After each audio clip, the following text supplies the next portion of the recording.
ሐያታችንም ይቀየራል፣ ዱንያችንም ሰላም፣ ቀብራችንም ሰላም፣ አኺራችንም ሰላም ይሆናል። ከዚህ ውስጥ አንዱ ሑብ ነቢይ ሰለላሁ ዐለይሂ ወሰለም ነቢዩን ማፍቀር፣ ነቢዩን መውደድ። ኢማን እኮ ካሚል አይሆንም። ኢማን ውስጥ ያለው ሰግደህ ጾመህ ካሚል አይሆንም። ትጠየቃለህ አንድ ጥያቄ ከነቢዩና ከልጆች፣ ከነቢዩና ከአባት፣ ከነቢዩና የዱንያው ማፊያ ዱንያ እንዲህ ብትሆን ዱንያው ማፊያና ከነቢዩ የቱን ነው የምትወደው? አላህ ሁሉ ዱንያ ይቅር እንጂ ለነቢዩ አሁን ኢማን አለ ከሁሉ በላይ ሞላ ነብዩ ሰለላሁ ዐለይሂ ወሰለም። طيب እንዴት ሰሃባዎች ይከሱ እኮ ነበር። አላህ ሐለቱ እኮ የተቀየረ አለ በረሱል ፍቅር ናፍቆ ያያቸውን መስጂድ ቤት ሲሄድ እንደገና ይናፍቁታል።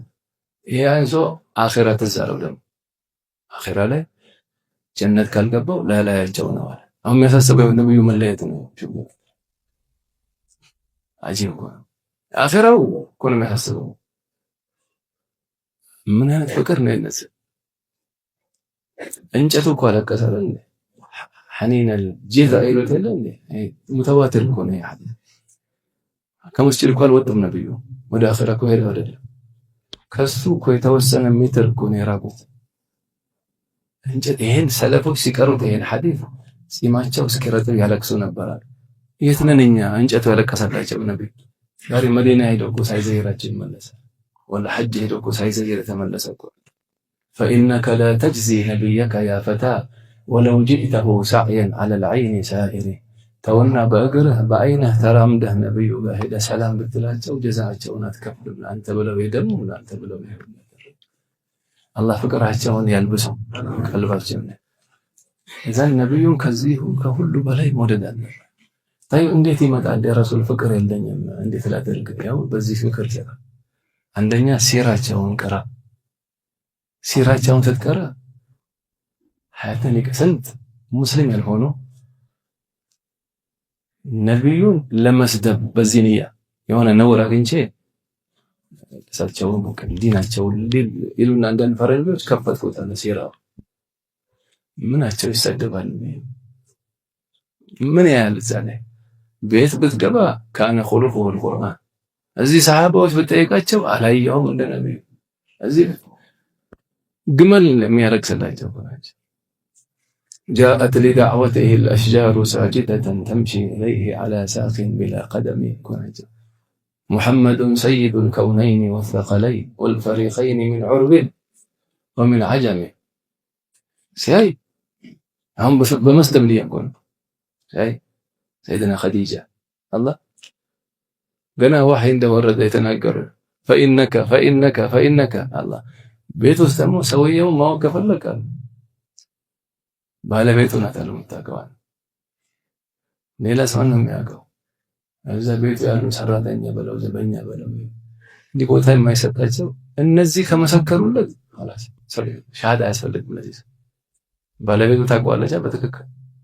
ነብዩ ቤት ብትገባም እኮ ከመሰከሩላቸው ውጭም ተመስክሯል። ተውና ሙስሊም ያልሆነው እኮ መሰከረላቸው። والحق ما شهدت به الاعداء والحق ما شهدت به الأعداء سلموا ሲያዩ እኚህማ ሐቀኛ ሰው ናቸው። አንዱ የሰለመው በዚች ሰይድና ወህይ ወርዶላቸው ነብዩ ቤት ሲሄዱ ስለ ሰይድና ኸዲጃ ስለ ነብዩ የተናገሩት አለ እኮ ፈኢነከ እቺን ቀርቶ ነው የሰለመው። እንዴት ሲሉ ባለቤቱ እንዲህ የተናገረችለት ሰው ሐቀኛ ቢሆን ነው። ውጭ የማያውቅ ሰው ይናገራል ሰላም ሳገን ሁሉ ሐለተን ቆጣጣለች። ጦርነቱንም ሰላሙንም አይተዋለች። ኸልቁም ያው ሰላሙን صح صلوا على النبي አንድ ሲራቸውን መቅራት አንድ ዓሊም ከ30 በላይ ሲራቸውን ቀረበ። ከ30 በላይ ከቀረቡ በኋላ በመናም መጡና አዩዋቸው ሲራቸውን መቅራት። ሁለተኛ ከثرة الصلاة عليه እስኪ በቀን ወርዶ 300 ጊዜ ሰላት አለ ነብይ የሚል እስኪ እጁን አንሳስ አንሳብሽው ማሻ አልহামዱሊላህ አላህ ኑር ነው ማለት ነው። ከኛ ኑር ናቸው ማለት ነው።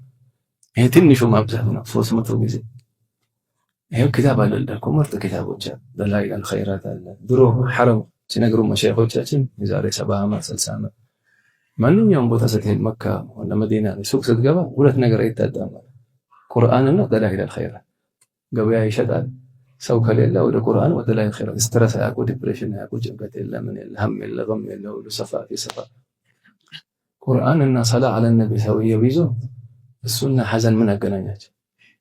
ላ ተሕዘን ኢነላህ መዐና የሚለውን አያ 8ኛ ክፍለ ዘመን የነበሩ ዓሊም ሰይድና አቡበከር ሲዲቅ ዋሻ ውስጥ ሲያዝኑ ሲያለቅሱ ነብዩ ላ ተሕዘን አላቸው፣ አትዘን ኢነላህ መዐና አላህ ከኛ ጋር ነው። ምን አሉ? ፈዩእኸዝ ሚንሁ አሉ ከዚች አያት አላ ሑዝነ መዐላህ፣ አላ ሑዝነ አላህ ከአላህ ጋር ሆኖ ከአላህ ጋር ያለን ሰውና ሐዘን ምን አገናኛቸው? አላህ ይስጠና፣ ቀልባችንን ጠሃራ አላህ ያርግን። ኢዘን ሲራቸውን መቅራ ሰላ ዐለ ነቢይ ደላኢል አልኸይራት አለ፣ ተንቢህ አለ፣ ፈትሑ ረሕማን ያመቻና ሰላት ኢብራሂምያ አላሱ ሰላት ዐለ ነቢይ ማብዛ። ሌላ ወዳጆቻቸው ጋር መቀማመጥ፣ የዒልም የምትቀራውበት ሼኽ ጀማዓ ቅዳሜ እሑድ የምታሳልፍባቸው እንዲህ ከአንተ ጋር ያሉ ጀማዓ ቅርብ ሰው ነብዩን የሚወድ ሰው መሆን አለበት። ጥላቻም መሐባም ይጋባል። ዘመድ የሚጠላ ሰው ቤት ሲመጣ እኮ ዘመድ እንድጠላ ያደርጋል። ዘመድ የሚወድ ሰው ሲመጣ ዘመድ አዝመድ እንድትወድ ያደርጋል። የረሱል መሐባ ውስጡ ላይ የረሱል ፍቅር ያለበት ሰው በአንድ ጀልሳው ረሱልን አፍቅራት ተነሳ። ሰማይ ኢዘን የረሱል ወዳጆች ጋር መቀማመጥ። ሌላ አንድ ተሕሚለ ሀመሁ የነብዩ ጭንቀት ልትሸከም። አሁን እኛ ጭንቀታችን ሆደደን ያዕመል ሊያእኩል ወያእኩል ሊያዕመል አለ አኺር ዘመን። ለምን ትሰራለህ? ልበላ። ለምን ትበላለህ? ልሰራ። አንተና ፈረስ ምን ለየት? ፈረስ ያው ያስፈርነው ፈረሱ ያዕረፋ ፍየሏ ምን ደረይ ሰለነ الحبيب أجيبكم ليه تعيش عشان أكو ليش أكو عشان أعيش. الله يملك ይሄን ዳዕዋ ስትወጣ ነው የምትማረው። ዳዕዋ ሶስት ቀን ስትወጣ ስትመለስ አሁን ሒጃብ የማትለብስ ናት ካለ እንቅልፍ ይወስዳል። ድሮ እኮ ምንም አይመስልም ሰግዳለህ ጾማለህ። የማይሰግድ ሰው ካየ አይሸንክህ ይጀምራል። የዲን ጭንቀት ምን ለኡመቱ ሂዳያ ይሄ ጭንቀት ይሄን መሸከም የነብዩን ፍቅር መሐባ ያመጣል። ሌላው ከወንጀል መራቅ ነው። አላህ ተቅዋውን ያልበሳል። ሁላችንም እዚህ ፈቂህ ነው። ኢዘን አንደኛ ነብዩ መውደድ ብለን የነብዩ መሐባ የሚያመጡት ነገሮችንም ነግረናቸዋል። አላህ ዛሬ ለብሰን የምንወጣ አላህ ያድርገን። ሁለተኛ ሑብ አህለ በይቲሂ የነብዩ የልጅ ልጆቻቸው እስካሁን አልበለ አሽራፎቹ እነሱ ልትወዳቸው። ልጅን ጠልቶ አባትን እወዳለሁ አለ። ልጅን አንዱ እየደበደበው ወዳ ባላንተ አለ እንደዛ ይሄ ማለት እነሱ ልትወዳቸው። ኢማም ዩሱፍ አልነብሃኒ አንድ ኪታባቸው ላይ ፈስሉን ፊ ውጁብ ኢሕትራም الفاسقين ኩላ ተውና ሙጢዕ አጂብ አለ አለል ቤት ዳዕዋ ታረጋለህ አለ ተመከረው ለግን ዛቱ ሙጥር ይሳቸው የልጅ ልጅ። ሶስተኛ ሑብ القرآن ያው ረመዳን አሁን ወደ ቁርአን ገብተናል። የቁርአንን መሐባ አላህ ይስጣን። ይሄን ዱዓ አብዙት። ያው ቁርአን መሐባ እንድታገኝ اللهم በል حببنا إلى القرآن وحبب القرآن إلينا وإلى أولادنا وأحبابنا. አሁን ሰው ውስጥ ጭንቀት ለምን መጣ? ሀብታሙም ደሃውም ነው የሆነ ጭንቀት አለ ውስጥ። የበፊቶቹ ምስኪን ናቸው። ቤታቸው ግባ የዱንያ ቁሳቁስ ብዙ የላቸው፣ ደሞዝ ብዙ የላቸው፣ ልጅ ብዙ ነው፣ ክፍሉ ትንሽ ነው፣ ግን ደስተኞች ናቸው። ስሩ ምንድነው? አንዱ ከቁርአን ጋር ያላቸው ትስስር። ሁሌ ቁርአን ይቀራሉ። ረመዳን ላይ ብቻ ሳይሆን ወይ ከመግሪብ እስከ ኢሻ አው ተሐጁድ ሰላት ላይ አው ከዙህር በኋላ አልሙሂም ቁርአን ይቀራሉ።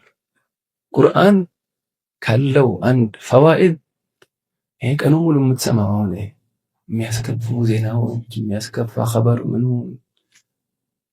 ውስጥህን እንዲህ ተስፋ እንድትቆርጥ የሚያደርግ አው የመሳሰሉ ልክ ቁርአን አንስተህ መቅራት ስትጀምር ያ ሁሉ ጣሃራ እየሆነ ይሄዳል። ለዚህ ነው ከቁርአን ጋር ያሉ ሰዎች ደስተኛ የምታያቸው።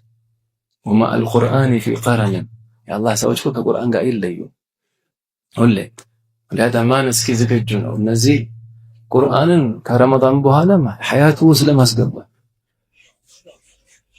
በተለይ ከመግሪብ እስከ ኢሻ ለሰዓት አደራችሁ።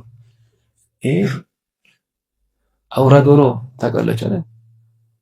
አውራ ዶሮ የድሮ ማለት ነው ኦሪጂናል ያሁኑ አላህ ወላሂ አውላ አዛን ማለት አይችልም። አዛኑ ራሱ አውዝ ቢላህ ሰውን ሸውደው ዶሮውንም ሸውደው ሹፍ አኺር ዘመን ኸልቁል አያም የድሮ እኛ ልጅ እያለን ዶሮ አዛን ሰዓት ላይ ሙአዚኑን ቀድሞ ዘሊላ የእውነት ነው አዛን በትክክል ይል ነበር። አሁን ሹብሃ በላ መሰለኝ አዛኑ ጠፋበት። ምን የለም صلي على الحبيب قلبك يطوب አውራ ዶሮ ካለ ትክክለኛ ወይ ከገጠር አምጣው ዝም ብለህ ተወው። ቤት መግሪብ ሊሆን ሲል ክፍሉን መፈለግ ይጀምራል የሚያድርበት ቦታ። ይሄ ሙስሊም ደግሞ ለብሶ መጣም ሊሄድ ይለብሳል። አውራ ዶሮ ይሻልበታል ከዚህ ኸልቅ አያለን። የትኛው አባት ነበር የድሮ ያያቸው? እኛ በልጅነት የደረስንባቸው አባቶች በሐያታቸው መግሪብ ውጭ አዛን ብቻ አያውቅም። የወንዱን ነው የምነግርህ፣ ሴቱማ በህልም የማይታሰበው። አሁን ከተገለበጠው አኺር ዘመን ሰውየው ቤት ነው ሰው ውጭ ናት። والله اعلم ዘመን በሐያት የደረስንባቸው አባቶች በአይን ያየናቸው እኮ ነው መግሪብ አዛን ውጭ ብሎባቸው አያውቅም። ይሄ የነጋዴዎችን ነው የምነግርህ። ያ 24 ሰዓት ቁጭ ብሎ አላህ አላህ የሚለው ነጋዴ መርካቶ የሚነግሩት እኮ ነው። ሰዓት አለው ሁሉም ነገር። Saw Creative